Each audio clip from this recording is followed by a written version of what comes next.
और ये आज दूसरी शादी करा, मुझे बोला ये मेरा शौहर है, मेरे बच्चे का बाप है और वो मेरी सास है, वो मेरी जेठानी। एक औरत हो के औरत का लिहाज नहीं किया।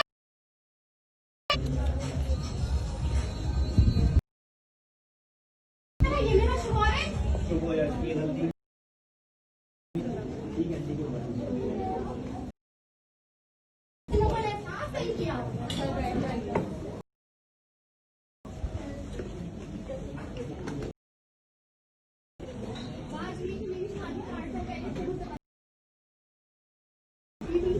मुझे देखा, इसने मुझे पैसा नहीं दिया।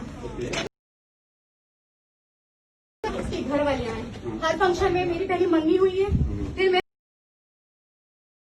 1.5 साल के बाद मेरी रुखसती हुई है। सब वीडियो बनाए आप लोग। बोलो 16 5 फरवरी, फिर आज इसने 4 साल के बाद 7 फरवरी बनता। इसकी पहली बीवी मैं हूँ, ये इसका बेटा है। इसकी जिना यूनिवर्सिटी फॉर वुमेन में है, उसके भी मैसेजेस है, मैंने उसको भी बता दिया है क्योंकि यूनिवर्सिटी ना कोई नहीं